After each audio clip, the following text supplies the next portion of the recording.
Hi folks, thanks again for joining me for another watercolour painting demonstration. Recording this narration after I'd painted, and I'm just talking as I'm watching it back with you. This started off with, as the usual, a bit of water all over the paper, and then a bit of raw sienna and alizarin crimson all the way down to the bottom of the paper for this one. Incidentally, for those interested, I've just finished my third volume of the watercolour painting book series. That's just uploading as I speak. Actually, I tried to do it a couple of days ago, but there's some technical problems at the Blur website where the publishers are. Just wouldn't upload for some reason, but hopefully that's going to work today. So probably take, I don't know, it normally takes a couple of weeks before all the processing's done, you know, gets it onto Amazon and all that. So I'll let you know anyway when it's on there and available. I'll try and do a short video as well, just to show you the blueprint of the book and what it looks like. So back to this painting, just painting in some distant mountains there. Used a bit of ultramarine, and then what I did, because I wanted the tree line to show up a bit better, just use a clean damp brush just to take away some of the paint from the base of the mountains.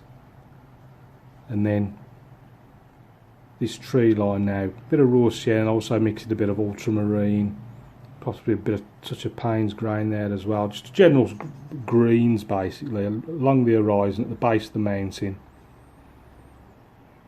Just using the corner of the hake brush,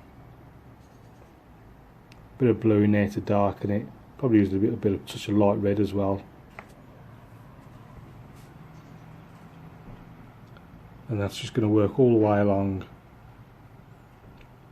just at the foot of those hills there. By the way, I forgot to mention, once I put those mountains in, just use the card just to scrape, just very, very lightly, just to give the impression of that give you that sort of rock look. Now I'll put these trees in, and I want to put this cabin in, so I've just used my plastic card, just very simply, just first scrape out the roof, and then just very, very lightly do the walls of the cabin. And here I'm just scraping out the chimney, and I'll come back to that later, try and create a sort of smoke effect of there's like a fire inside the cabin, so we've got the smoke coming out the chimney, but I'm going to do that when the paper's dry. You can't do it while it's wet. So I'm just refixing it, pulling the paper tight, get it flat against the easel, and then it's good to go again. So the foreground, the middle and foreground, it was meant to be fields. So I used the blue. It ended up looking more like a river or a stream or something. But this is just some lemon yellow, just some bit of grassy areas just in front of the cabin. Working that in with the big hake brush. It's the large Ron Ranson hake, the 45mm one. All the links are in the description of the video. Links to everything, all the materials, Patreon, all massive videos on Patreon. If you want to have a look at that, links to the books, the current 2 books I've got, to the Amazon pages on them, if you want to take a look. Also, I've never mentioned, I don't think yet, there's a link down there to, I started a blog on Google about 10 years ago now. I just totally forgot all about it. I just never took any notice. I did it for a while, but just couldn't. The traffic through flow just didn't warrant the time spent on it. But I've totally revamped it now. Finally found a template on Blogger, which is the Google's version of the blog creator, that I liked. I was looking for a sort of Netflix style interface, and I found one on there. So if you click on the link, Stephen Cronin watercolours.blogspot.com, click on the link in the description, you can have a quick look at that. I've tried to make it like a sort of headquarters as well, because I've never, in all the time I've been on the internet, I've never had a sort of general website headquarters that's got links to everything that I do. I've always been scattered about all over the place, but I've tried to incorporate a sort of one stop for all the stuff that I offer. So take a look at that anyway. So tell me what you think. So back to this painting. I've got the blue in, which is giving that sort of water. I wasn't quite sure what I was doing with the foreground, but it's, like I say, it's turned into a sort of little mini lake.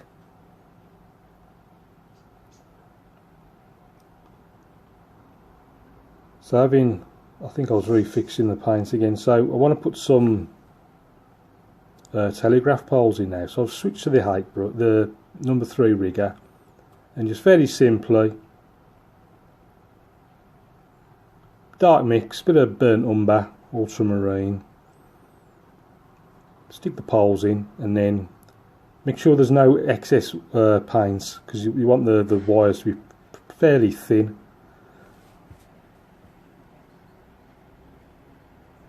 So do the nearest ones first, just to get all that paint off the brush, and then when the brush is very, very thin of paint, do the smaller ones. I'll switch to the 3/4 inch flat here, just to pop in some little fence posts, just trying to create some little random details here and there. Back to the 8 brush. I think there's a bit of lemon yellow on here, and I'm just trying to just blend it all in together with the big brush, pushing that land, just jotting out into the water a little bit, and then bringing it right down into the foreground. Plenty of lemon yellow on there.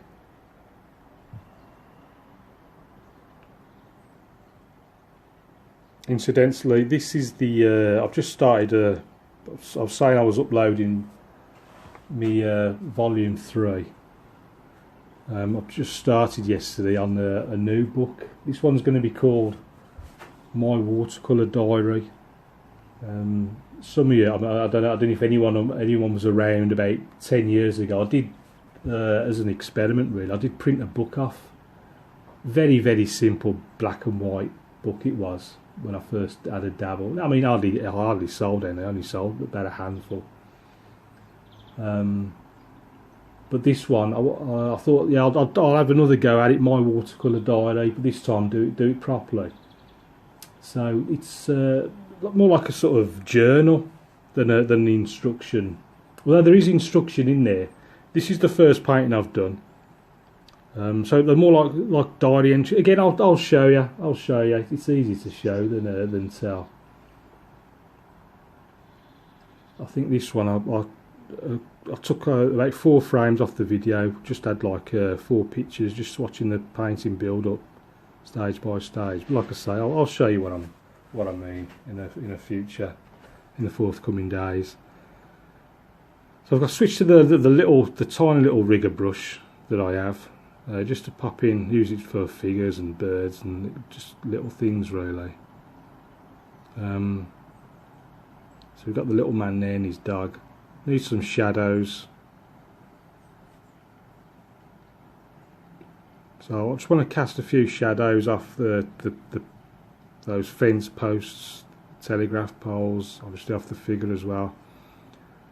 And I thought I'd want some big strong foreground shadows as well. So I've started on the horizon there by that little cabin. When I've gone on a bit too strong, I've just sort of pressed down with my fingers just to sort of soften it off a little bit.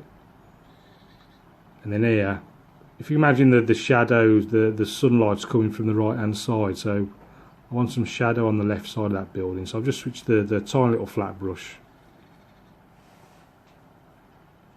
And a few shadows under the eaves there, and then I'm just trying to get just on the side of the chimney.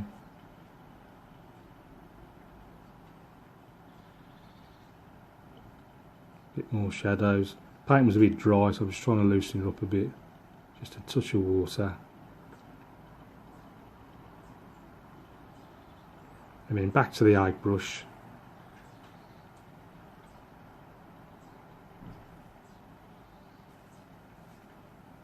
Just brushing in some really strong foreground shadows, just try and create some drama.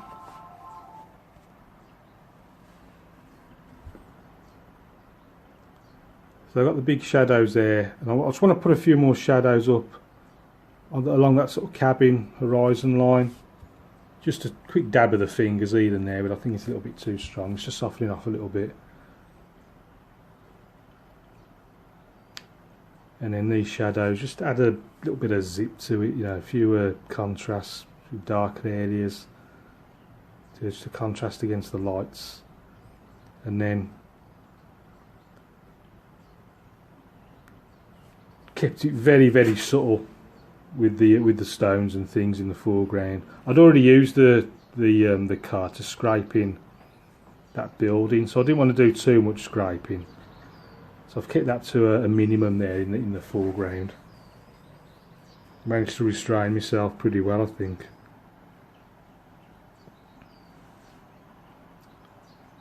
Right then, so to the smoke. So all I've done, I've switched to the number 3 rigger.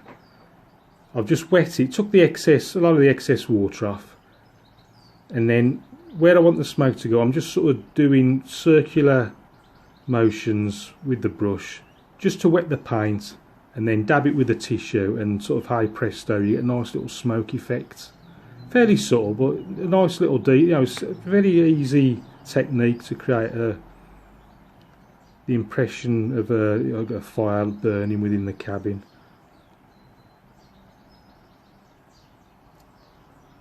So sticking with the rigger brush, got a dark mix on now, and just want to pop in a few little windows in the cabin. Big door there, just a few little details there, and I'm pretty much close to finishing. Not too much further to go. So quite a quick one this was. Looking at it, we're only about 12 minutes in. So it's just a very quick impression, little mountain cabin scene there. Switch to the tiny little rigger, pop in our little bird, and then all that's left now to do is the signature. So I hope you enjoy that. Thanks for watching. Remember, all the links in the descriptions, paintings on eBay, books on Amazon, Patreon. So keep practicing, and I'll see you again soon.